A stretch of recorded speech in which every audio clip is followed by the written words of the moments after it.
Thank you very much, Professor Sharma, for your kind introduction. And you're right about the change that we've been seeing, Alok. There's a kind of tsunami of change been taking place.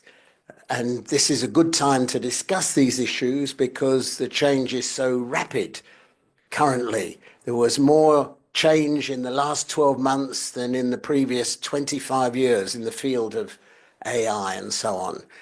And thank you, Dr. Thakur, for your thoughtful and insightful opening remarks. And you're quite right. So there are benefits and there are positives and there are negatives and people are going to be displaced and so on. You've obviously thought this through in great detail. So thank you for your helpful introduction. And it's a great honor for me to be here with you in this great country of India, with its amazing history, which my family and I have been exploring a little and learning more about in the last few weeks. And it's an honor to be here in this amazing and historic city. So thank you so much. And we've been lucky enough not only to be in this city, but also in a few other parts of India, not enough parts yet, but namaste. And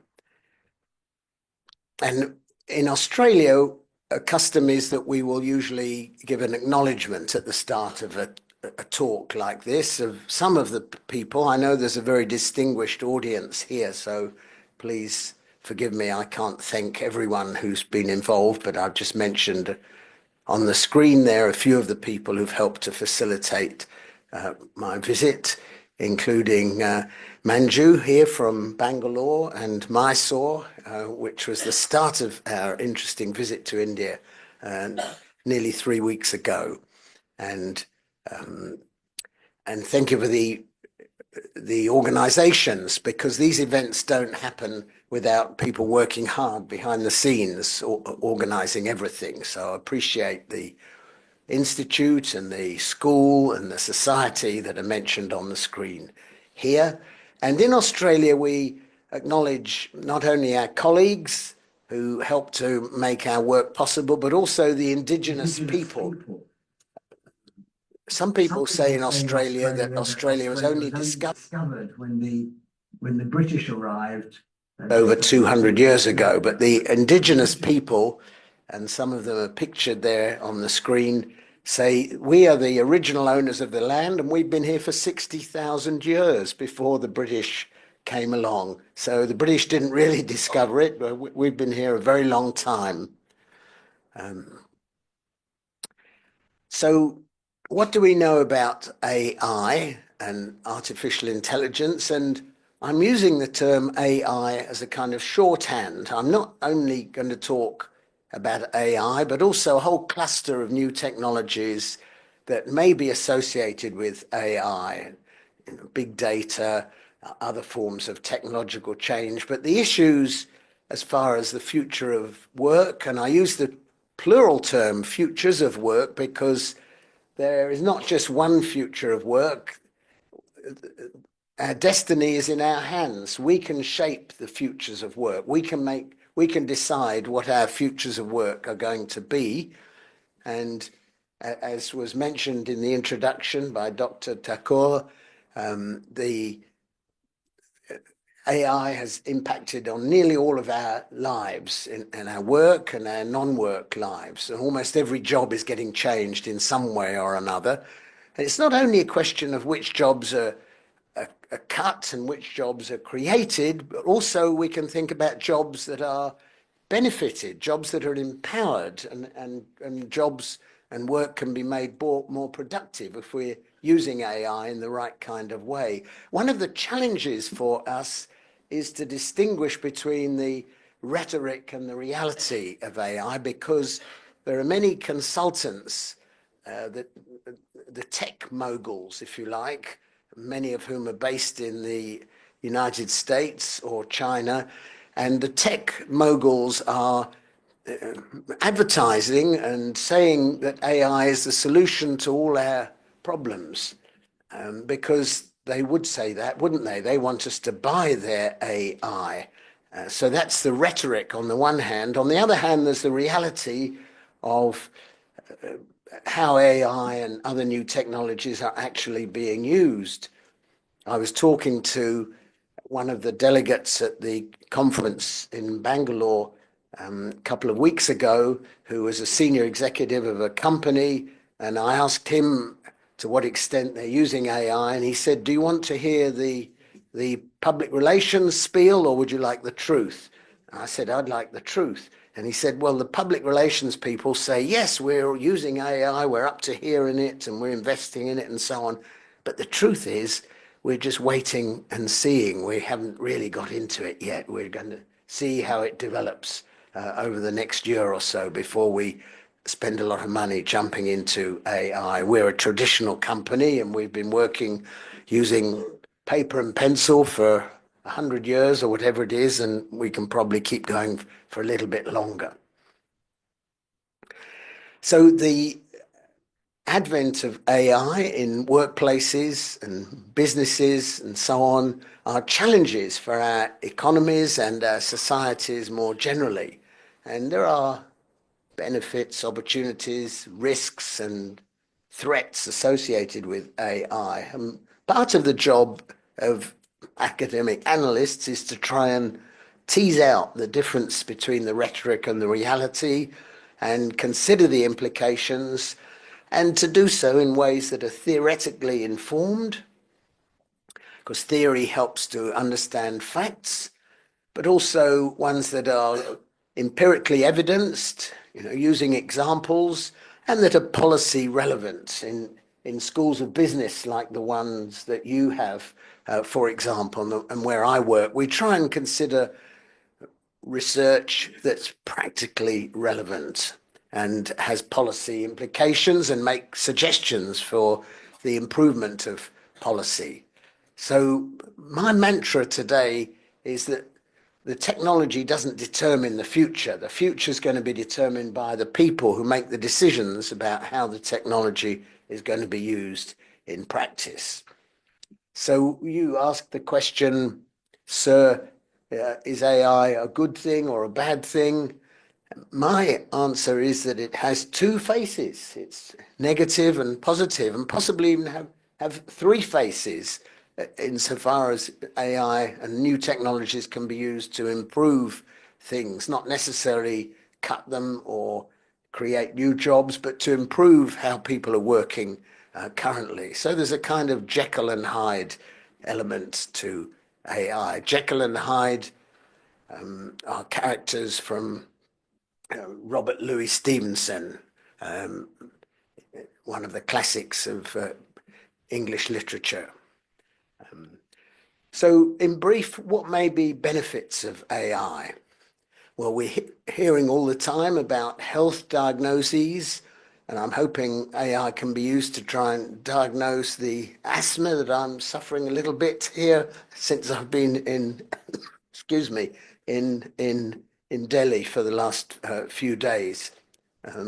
So health diagnoses are improving all the time, because a doctor or a nurse are drawing on their experience, their learning, which is good, but only fairly limited, whereas AI can scan millions of examples, lots and lots of records going back for the last century or so. So we can face the prospect of having better health diagnoses, and AI can be used even to conduct remote operations, which is useful for a country like India, which has people living in very remote and rural areas, as in Australia. And they're not all living in the shadow of a big hospital. And doctors have started using AI to conduct operations remotely using robotic tools. And we saw how vaccines were developed much more quickly during the pandemic using AI. And it can be used also for drudge work, for doing cleaning. Robots can clean our houses and our workplaces, And they can help academics like us do literature searching, for example, much more quickly than if we're going to the library and um, looking up books, weather forecasting. The forecasters claim is getting much better thanks to AI being able to analyze the pattern of them, the stars and the winds and history and so forth. And AI can be used to restock our fridges. It can monitor whether we're running low of some of our essential foodstuffs and organize for at the fridge to be restocked using vehicles or even drones driven by AI. And there are automated warehouses where AI is being used to pick goods from the warehouses. We had an interesting dispute, an industrial dispute in Melbourne just before Christmas, which is in Australia and the UK, where I come from originally, some other countries that celebrate Christmas in a big way. People eat as much in the month or two leading up to Christmas as they do in several other months during the year. So the supermarkets rely on people buying lots of food in that area, in that period. And the workers in the biggest supermarket chain in Australia went on strike about a month before Christmas because they said that the AI was being used to conduct surveillance of their work operations. It was surveilling how quickly they work. It was making decisions about whether they get fired or lose their job or get promoted or get penalized if they're not picking as much picking goods from the shelves and stacking them and supplying them as quickly or above average. Um, and this was an issue, a real dispute, which led to our local supermarkets having their shelves empty, and it soon brought the parties back to the bargaining table again. We've seen for some years trains in some areas, not on Indian railways that we've been travelling on recently, driven with no driver or no staff, but in airports you might have seen in some countries the trains are shuttling around the airport with no train driver. They're driven by AI. And indeed, Boeing and Airbus say they can fly big airplanes now without the need for a captain or a pilot on board. They can fly by wire. Who here would be willing to get on an airplane without anyone sitting at the pointy end at the front, like the captain or the pilot? Not me, because sometimes, just occasionally, there's a problem. Was it Captain Sully in the who played Captain Sully in the film? Tom Hanks. Thank you, Steve. And if you haven't seen this film, it's a film about an aeroplane taking off out of Newark. And did the plane hit a flock of birds or which stopped the engines? And the AI said, "Go back to Newark, Captain Sullenberger." And he said, "No, I can't get back there. There's the River Hudson down here. I'm going down now onto the River Hudson." He switched off the AI. He took over human control, and it was known as Miracle on the Hudson because he landed on the river. Everyone was rescued. No fatalities. If he'd relied on AI, I think the outcome would not have been as good. Who's applied for a job? Any of the students here may be applying for jobs, and the people receiving job applications sometimes get 200 job applications or 300 job applications. And so HR managers now are increasingly using AI to shortlist and decide who gets an interview and whittle down 200 to about 5 to be interviewed. Will you be happy with that? Colleagues in the UK have been researching this, and they find there are a lot of biases because the AI is only as good as the algorithm, and most of the algorithms are written by men of a certain age, often in Silicon Valley, in California, and they discriminate against people who don't have white skin, people who are female, people who are over a certain age, people who are under a certain age. So there can be biases built into selection by AI, and similarly for performance reviews. AI can decide to do your shopping. I'm not sure I'm going to trust AI yet with my credit card, though. I have trouble trusting my wife and my kids with my own credit card.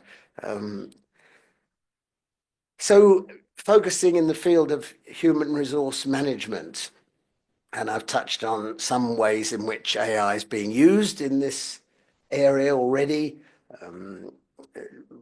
encouraging people to engage in learning, self-paced learning, for example, performance reviews. To what extent have people engaged in compliance? And what we're going to be seeing in the next year, this is going to be the year of the AI agents, by the way. What's an AI agent? Does anyone know what an AI agent is? But it's really kind of chatbot. You might have seen if you're trying to deal with your bank, or booking travel tickets on the train or a plane. Sometimes it pops onto the screen, how can I help you? And you find you're talking with a kind of robot agent. And they're fairly crude. They have been fairly crude up to now. I get really frustrated dealing with them because I give them the question I've got and they give me a sort of standard answer which doesn't really answer the question that I ask.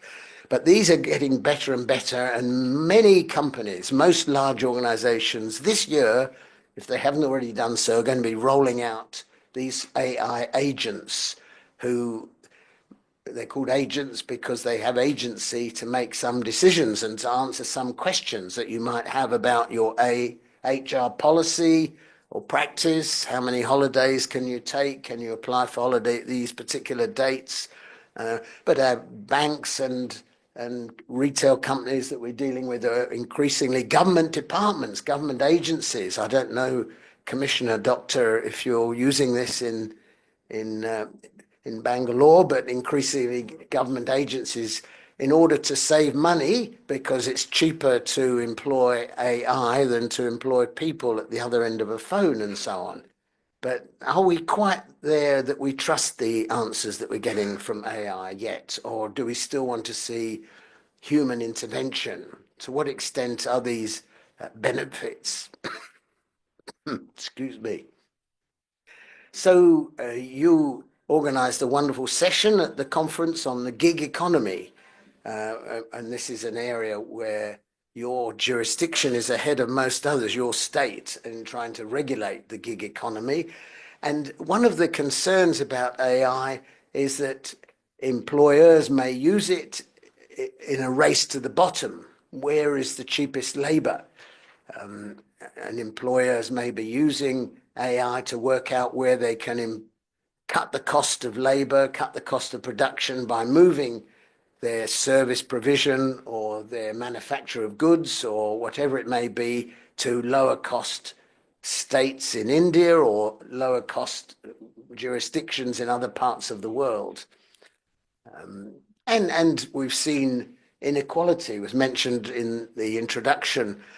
So talk about inequality. We've got people like Elon Musk and Jeff Bezos and so forth putting people onto Mars is what they're talking about now, endorsed by the new American presidents.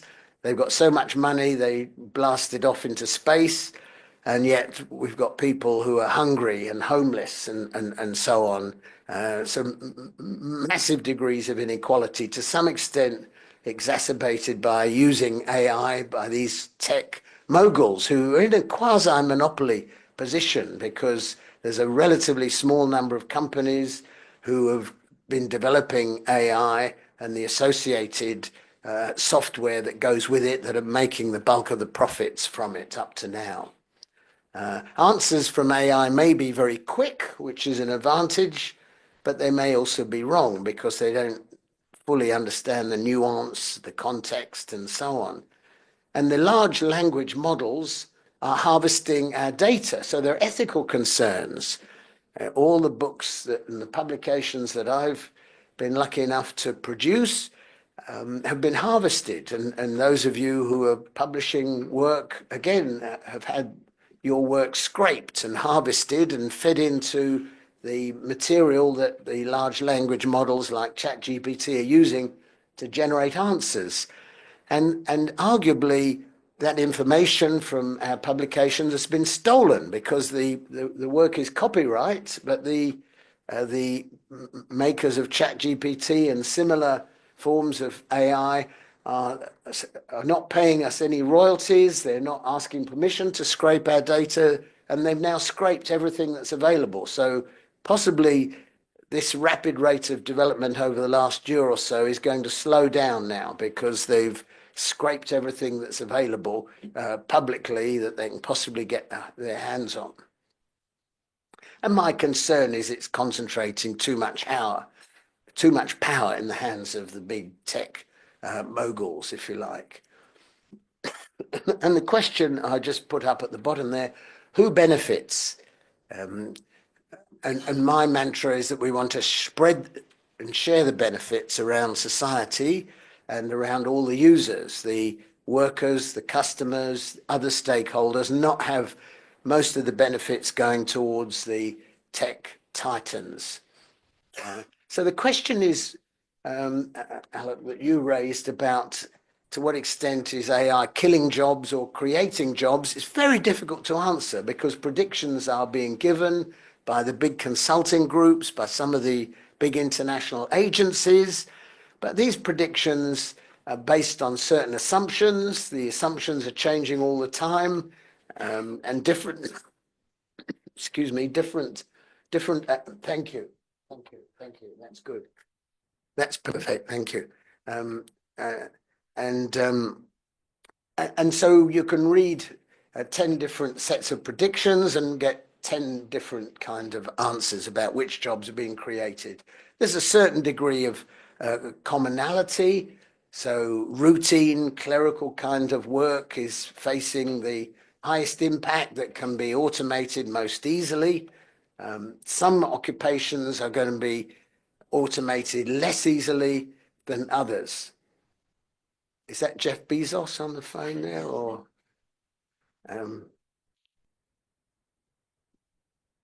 some of the research published just recently in the Financial Times of London shows that freelancers whose work was available online or is available online are increasingly seeing a cut in their income. The Financial Times found that freelancers whose work is available online their pay has been cut by about 15% in the last year, because some of the work that freelancers have conducted, like translation work, for example, translators are getting made redundant. We used to rely at meetings like this held in the United Nations or the International Labour Organization. There'd be lots of little booths at the back of the room with translators in those booths giving simultaneous translation into multiple languages. And they're very skilled work, high paid work, but increasingly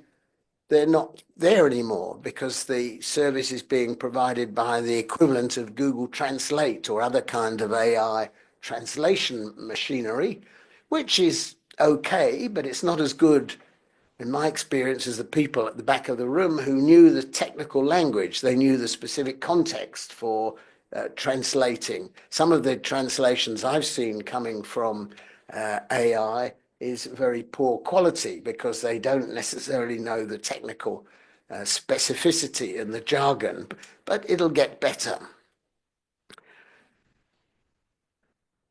Did you see last year there was a strike in Hollywood, or a couple of strikes in Hollywood?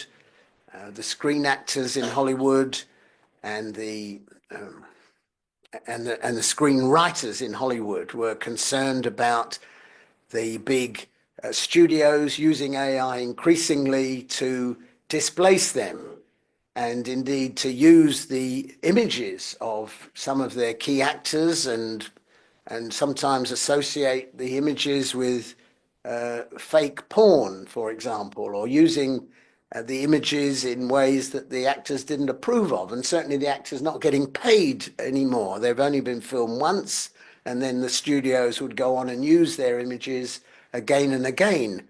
So the actors said, enough is enough. We want protection about this in the future. Same with the writers, because the studios were starting to use some of the scripts to generate new episodes of the same sort of series, displacing the writers. So this was the longest strike in Hollywood. And in the end, the writers and the actors got some safeguards built in with some forms of regulation, which could stop their images being used in ways that they didn't approve of. For example, if their images were being used in racist or offensive ways and so forth. And this raises the whole issue about regulation, which I might just mention. The problem about regulation is that the tech moguls are moving so quickly and developing AI so quickly that it's impossible for the regulators to keep up with the speed of innovation. And this highlights a generalized difference between the US approach, if you like, and the European approach, which I'll come back to in a moment. Just let you read that slide for a moment while I get a sip of water. Thank you.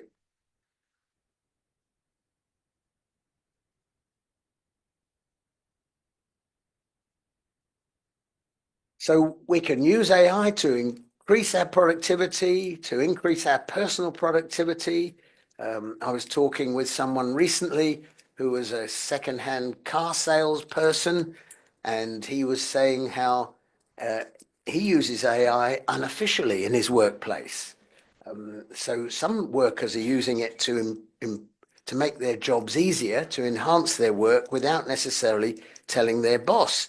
So this salesperson said how his job was to write advertisements for second-hand cars. And typically the boss would allow him about an hour to write an advertisement if the car came in, say, a nearly new Ambassador. Do you have nearly new Ambassadors anymore? They've been out of production, I guess, for a while. Maybe a nearly new Mercedes-Benz. And he would craft the advertisement, but he's using ChatGPT to craft the advertisement because he said it could do it in 30 seconds, and then he can improve it in another 5 minutes, and that'll give him the rest of the hour to have a cup of tea or to have a chat with his colleagues or put his feet up.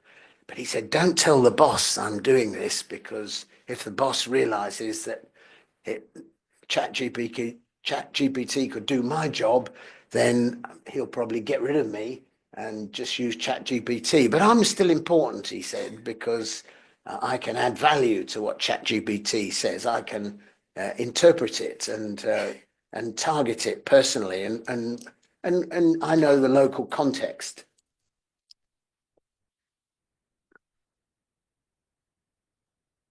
We were telling kids at schools until fairly recently, what you need to do is to learn how to write code. That'll be a great skill for you to have. But that's less necessary now because code can be written very quickly by AI. Financial services, people are worried about their jobs because financial planners can charge people a lot of money to organize their pension scheme, their investments, and so on. But increasingly, there are AI programs that will do all that and make these financial planners redundant, if you like. So there are many ways in which AI may help workers to be more productive. And I've illustrated some on the screen here, but a question that many workers and unions that represent them are asking is, to what extent will the employers share the higher productivity profits with the workers who've helped to produce this higher profit? So this comes back to the question about who benefits and who loses. And my mantra that we want to keep a human-centered agenda, which will involve people being represented in the decision making about the futures of work using AI and other forms of new technologies.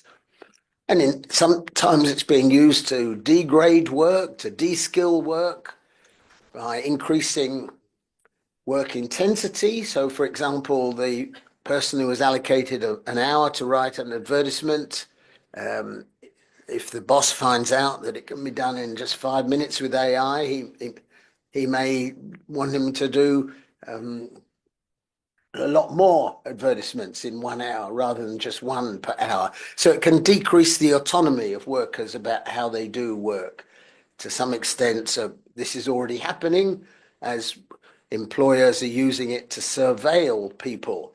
And indeed, governments are doing this. And I know in India, for example, there does anyone use VPNs here to use it? VPNs to pretend you're in another country, if you like. Well, that's going to become harder to do. The Indian government is not wanting people to use VPNs, and it's wanting to restrict their uses.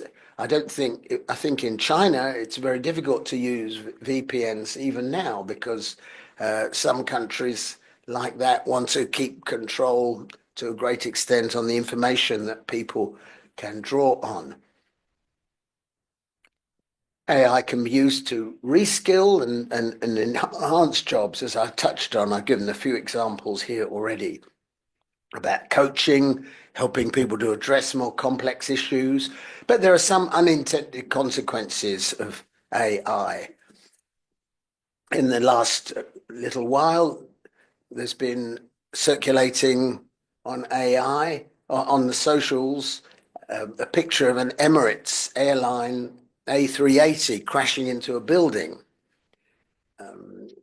sort of replicating the 9/11 experience in the United States. And Emirates Airlines have put out an announcement to say this is completely fake news. It's something that's been generated by AI. So don't worry, those of you who are about to get on an Emirates aeroplane. An unintended consequence, to give a couple of examples. Alok asked me to mention some examples from some other countries. So the fourth bullet point down there mentions a couple of snafus, a notorious saga in Australia, robo-debt. This may or may not have come into the news here, and another notorious case in the UK of sub-postmasters. So in both cases, the post office in the UK and the federal government in Australia were using AI to try and, in the case of the UK, the sub-postmasters were having their accounts checked by AI, and many of them were being accused of theft, robbery. These are small business people who run a corner village post office, very dedicated people. And they were being accused of theft, and they had to repay what they'd been accused of stealing. Otherwise, they'll be prosecuted, thrown into jail. Some of them were put in jail. Some of them committed suicide. They protested. They wrote to the government. The government and the post office just shrugged it off and said, no, this was all done by the computer. In fact, by the Fujitsu, Japanese computer company, and they wouldn't make mistakes. They wouldn't get it wrong. It was only exposed, this case, when the independent television company in the UK made a series of plays about it, drawing attention to the tragic issue which had caused people getting put in prison, suiciding and so on, exposing what had been going wrong over a period of a decade or more. And now there's been an inquiry and an apology and so on, but it's a bit late. Similarly, the robo-debt, people in Australia were accused of cheating the welfare system, and it emerged that it was the technology that had got it wrong. It was giving false accusations. So some of the new jobs that are going to be created are going to be about the safeguards, the ethics. How do you build ethical guardrails into the way the AI is being used? And who's held accountable for the bad decisions? It can't be the AI, it's got to be the people behind the AI. And the problem is the algorithms are kind of black boxes. We don't know what's in the black box. And we need to try and find a way of opening up the black box and having more knowledge about what's in there and what's put into the black box. Um, you asked me, sir, to talk a little bit about the impact of AI on India. But I feel a bit of a fraud doing this because you all know much more about India than I do, and I've just read a little bit about India in preparation for this evening. So I might skip over any comments on India and leave those for the discussion that you can draw on a little bit. And you, sir, mentioned in your introduction some of the aspects of India. But one of the surveys I looked at found that more than 90% of Indian business leaders anticipate AI will alter office jobs, and with 83% of them predicting job displacement due to AI integration into their activities. And this is going to be different from one sector to another, but it's going to particularly impact on the outsourcing sector. And forgive me, not least in Bangalore, which is the home to much outsourcing from other countries, and it's going to be easier to replace people who are at the end of phones with forms of AI, if you like, particularly at the low end of call centers and so forth. So it's the situation in India is going to be similar to many other countries. But as was mentioned in the introduction, India is not in a bad position because India's got some great AI enterprises like Infosys, for example, and a great IT sector to much more of an extent than many other uh, developing countries or emerging economies, if you like. And India's got great educational institutions. So this is an opportunity for schools like yours and others to try and improve the skills and the workforce education and so on, so they can take advantage of AI as it's developing very rapidly here in India, as in the rest of the world. The predictions about job creation are extremely difficult to quantify in any reliable way. Who was it who said that predictions are especially difficult, particularly when they're about the future? Was it Oscar Wilde or was it Mark Twain? One of those sages. But new jobs are going to be there in policy making as well. And the regulation, my third bullet point down there, let me elaborate that a little bit. The big tech innovators are riding on a Royal Enfield like the fastest Indian. They're motoring down the highway at a rapid speed, or traveling on a rocket at great speed, and their mantra is go fast and break things. Whereas the regulators, to use a metaphor, they're riding on a bicycle very slowly. So they're struggling to catch up with the innovators. And going back to my point about comparing the United States with Europe and generalizing in their approach, the American tech moguls are saying, well, leave us alone. Let us get on with innovating. Don't try and restrain us with regulation. And this is what they're saying to Donald Trump, and he's probably going to listen to this. Whereas the Europeans typically are saying, well, we need some guardrails. We don't want to just let it rip, let the moguls do whatever they wish. We want to have some guardrails, some safeguards to ensure that the AI is being used in an ethical kind of way, and there are safeguards and so forth. So that's a crude comparison, if you like, across the Atlantic.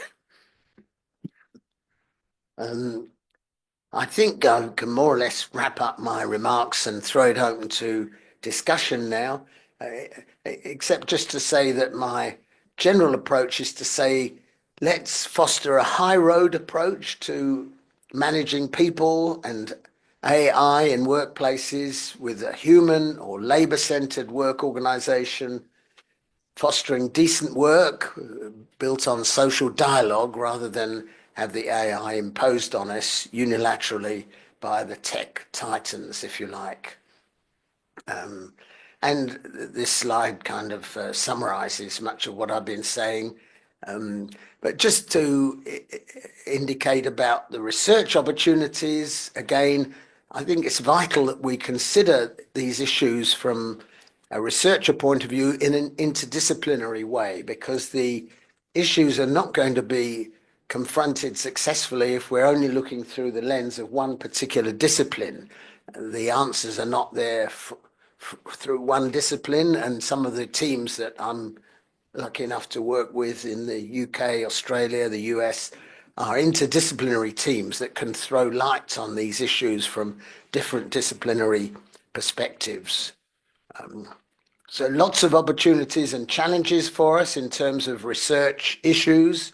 Students, if you're looking for issues to study and do projects on and use for your theses, which theories can be used to explain and understand the challenges. These are vital. And colleagues and I in the book that was mentioned in the introduction, we've tried to explore these kinds of issues in the context of work and employment relations in a whole series of countries around the world. And there's a flyer on the table outside, which the publisher Sage is offering a special discount for people who are here. Is that Elon Musk on the phone, Steve, there? So another wrapping up slide, which I borrowed from my colleague at MIT, Tom Cochrane, and he draws this from Hamilton. Has anyone seen the hit Hamilton, which I think may be on Netflix by now? And Hamilton was about the writing of the American Constitution. And Hamilton was saying that it's important to be in the room so we can have a say on what's in the Constitution. And Tom overheard a gathering of AI experts saying that no one is intelligent enough to accurately predict the future of AI, and the technology is too important to leave to the technologists. Instead, we need to be in the room and at the table so we can have different interests represented in making decisions about what's in the algorithm, how it's going to be used, and so forth. So thank you very much. Dhanyavad.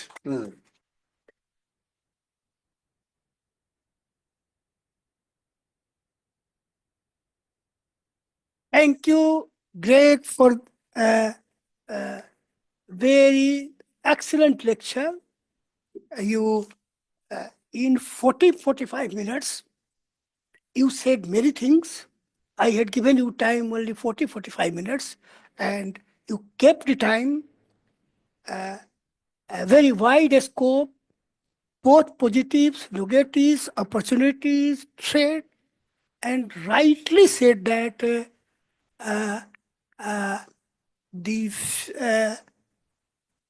the AI or technology, we can't leave it to technologists. If we leave it, our future is dark. So it is society's responsibilities, our responsibility, I think, to regulate what to do, you correctly said. So friends, let us give now we have sometimes 15 minutes for discussions, comments, but it should be brief. If comments are there, 1 minute, not more than 1 minute. Question, pointed question. So floor, yes. Yeah, please proceed and introduce yourself. Yeah. Yeah.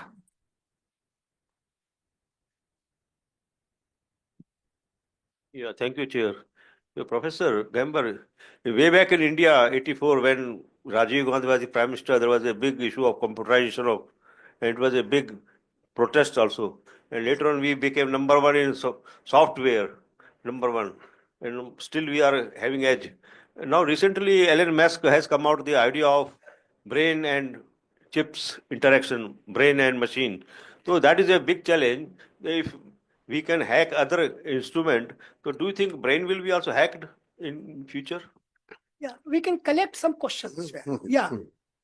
Yes, please. Yes, Dr. Bhatt. Yeah, yeah. Your mic is there. Bamber from Kashmir, sir.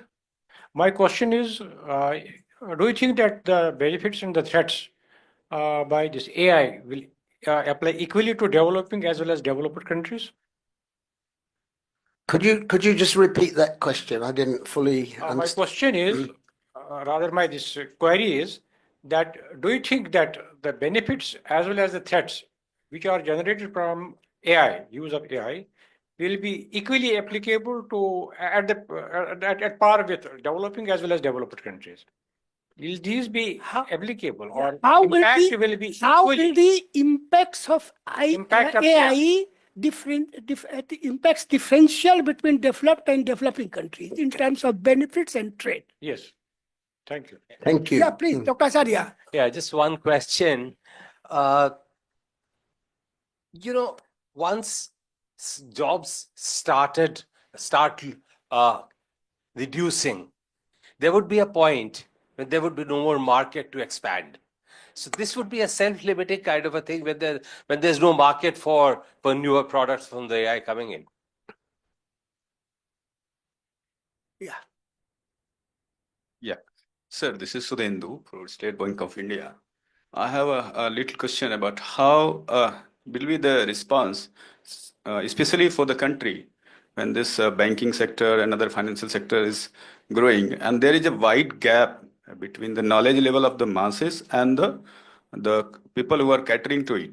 So how AI will, what will be the response from an expert for how the society will deal with the changes AI is going to make, especially fraud and other kind of things, and what will be the responses, standard responses, or say approach of the governance from the governance level to the changes.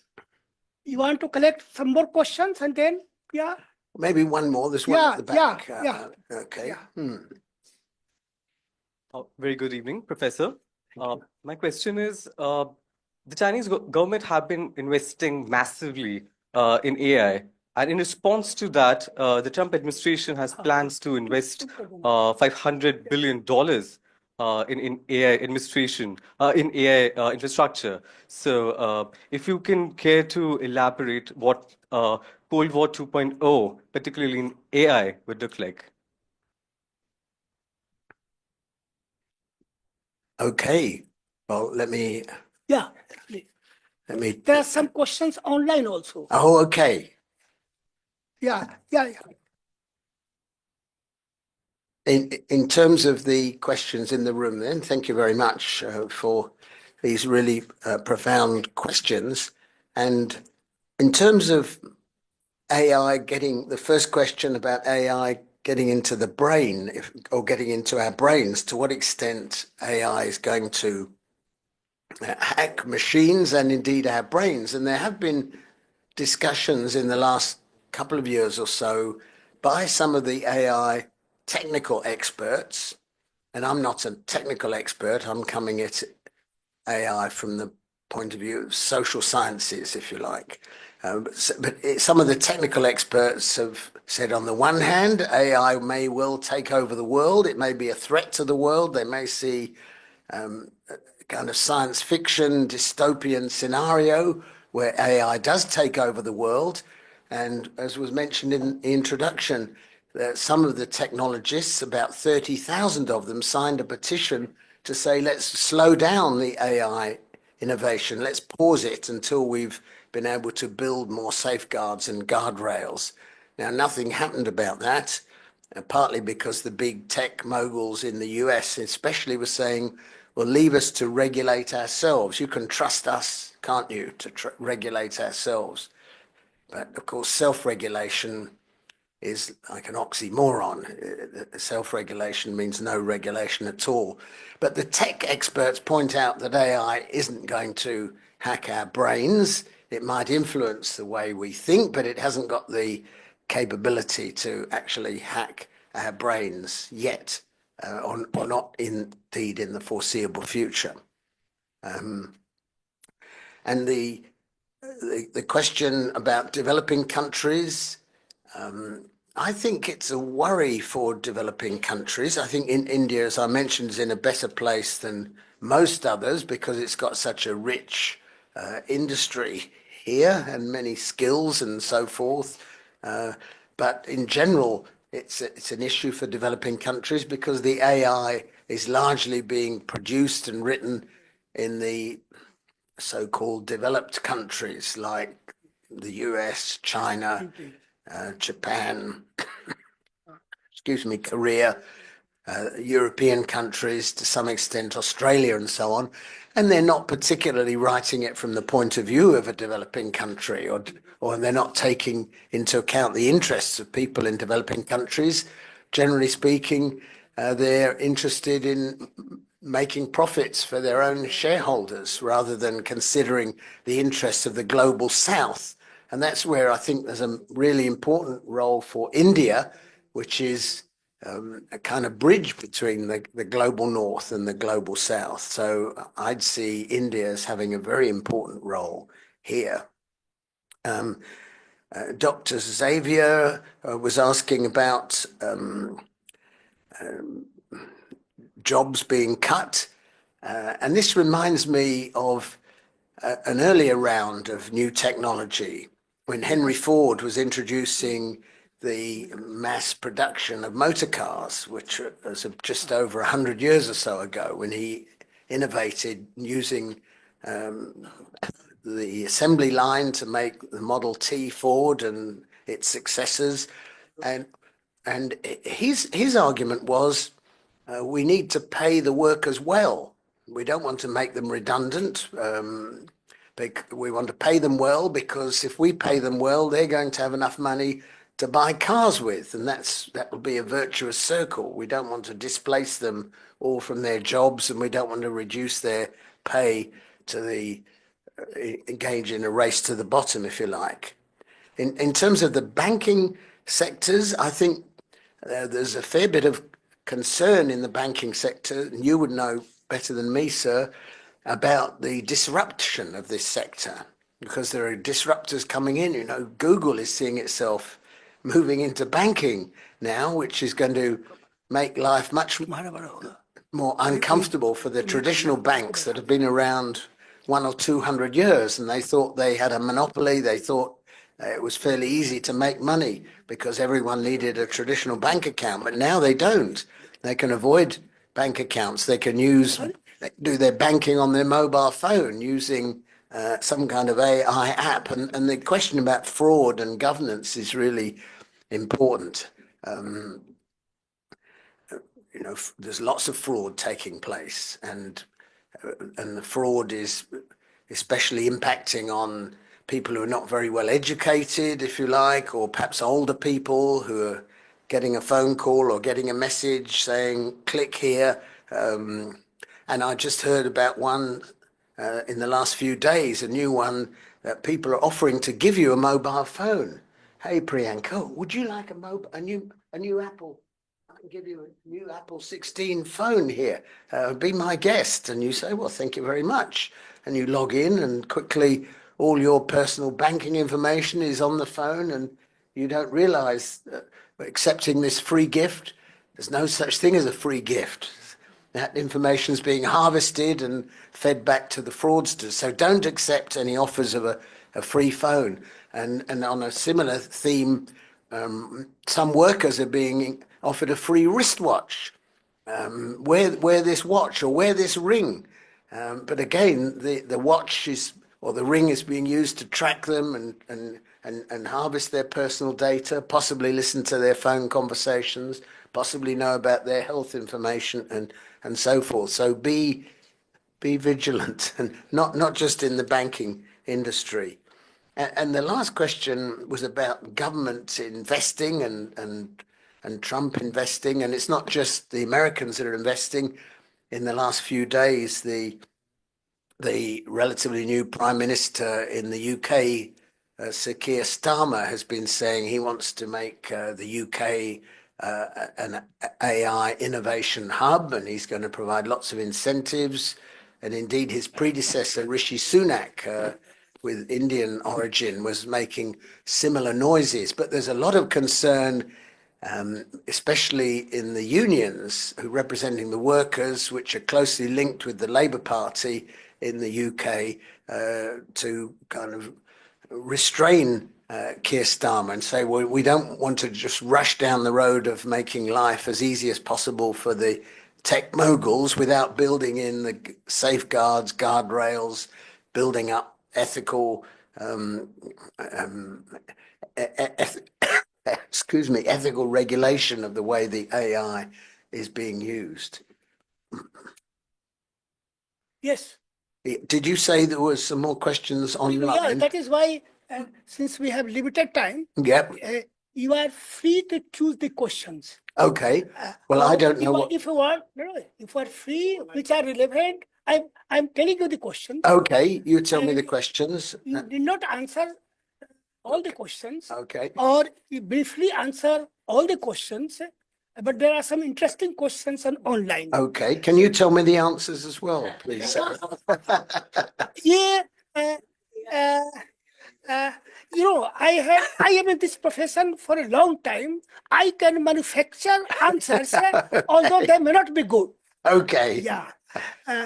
There is. And how do we know these are real questions, by the way? Yeah, And I think they haven't been generated yeah, by they AI. are real questions. Okay. They are real questions. Okay. And many of them I know very well. They Yes. are outstanding people. The Mhm. first question Yep. is from Professor Mahendra Reddy, very eminent economist from Hyderabad. How do we integrate AI in every the class in UG, undergraduate and postgraduate programs to develop critical thinking?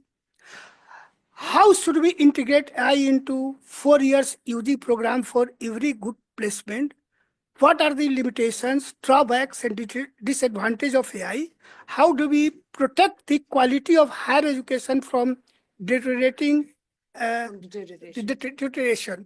So this is many questions are there. Just wait, because she's giving the. Because I don't have time to tell you one question, then you answer. Yeah, sure. Yeah. So Yeah. you could. There's something. Yeah. Then there is question from Karanjit Uppal. The invention of computers pre-1950s would treat and respond to computers in the same way we choose to respect in the advent of AI. Your thoughts, please. I think, but yeah, general question. So that next question is by a very eminent economist, Professor Gopal Kadekodi from Karnataka, Dharwad. He was director of the institute where the earlier the labor economics conference was held. So, hello, Professor Kadekodi. He was online, sir. Maybe he might have left now. But this is a very generic. No. Yeah, he's saying how to settle questions about copyrights. For example, a poem written by one author is nearly reproduced by using AI. Who has the sold copyrights? Who owns the copyright? Yeah, so this is a very important question. And I said this is question by Professor Gopal Kadekodi. Any other question, Priyanka? So there's one from. Yeah. That's okay. Can't we use, interesting, can't we use AI to tackle threats by AI? Tackle what? Say that again, please. Can we use AI to tackle threats by AI? Okay. Like to kill one demon, Yeah. there is Indian mythology, Shiva created another demon. So whether you can do like that.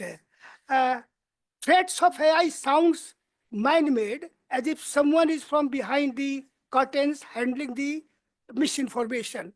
Then, Okay, but as we're about at the time limit now, should I have a no, no, go? just, answering- I am not going to now. Okay, How is AI going to affect the gig economy? Of course, this is, I don't think that someone on, one on gender that we should respect. okay. So just wait. How is AI going to promote gender equality? How to AI promote gender equality? AI can Equality. help achieve gender equality or overcome gender disparity or discrimination at workplace. Yeah. Yeah. Now go on. I'm not picking up other questions. There's one. Hello? Oh, yeah. Then, हाँ, बताइए. yeah. Should I have there's a question from Malaysia.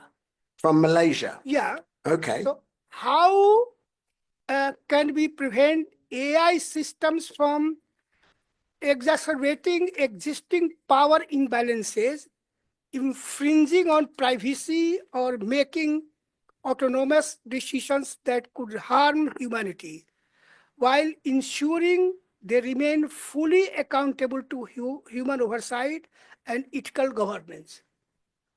Some questions I might not be clear. You take it, next 5 minutes, you try to answer all. Yes. Okay. Okay. Well, the first question from Professor Reddy from Hyderabad about using AI to integrate undergraduate and postgraduate curricula and to make sure that critical thinking skills are used, I think it's a very important one for those of us who are involved in education. And the thinking has changed in the last couple of years. When ChatGPT first emerged, many educators were saying, you must not use ChatGPT. It's not allowed. It's like cheating. But in some ways, this was like King Canute, who was an English king from a long time ago, who tried to hold back the water, the tide coming in. And he had no chance of holding back the tide because the tide was going to come in whether he liked it or not. Similarly with ChatGPT, it's there. So most educators have, excuse me, have given up trying to prohibit its use because there was no way they could prohibit its use. Some of the best educators that I've interacted with and discussed these questions with are trying to integrate the use of AI and give the students assignments that mean they can use AI as part of their assignments, which has the double benefit of encouraging them to use AI and showing them how to use AI, but they've got to declare how they've used it, and they've got to try and assess critically the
self-employed people, they're independent contractors, and there's questions gone through the courts in some countries. To what extent are these really independent contractors, or are they employees because their work is being regulated by the app? So this is a question that's in front of the courts in many countries at the moment. The important question about how to overcome gender inequalities. I don't have a full answer to that at the moment, but it's a very important question. And one of the ways it can be used is by giving more information available. So AI can draw information together on how people are being treated in terms of their pay and conditions and so on. But at the moment, much of the tech work are being done by, we call them the tech bros. They're typically men, and men disproportionately represented among those who are producing the algorithms and so on. And they're sometimes got a kind of a unconscious bias which may discriminate against women in things like selection processes and so on and so forth.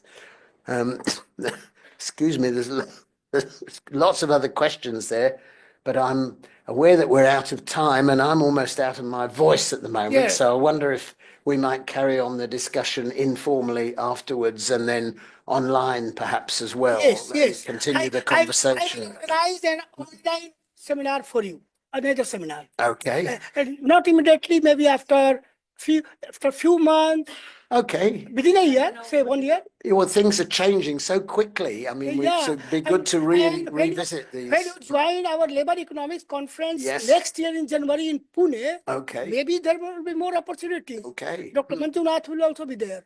Oh, well, in that case, it'll be excellent. You are invited to dinner. Let us talk there. Or let us respect him. He is from Bangalore to listen to you. Yeah, now the question is how do we really tame the AI now that we are in the world full of Mike Manjunath.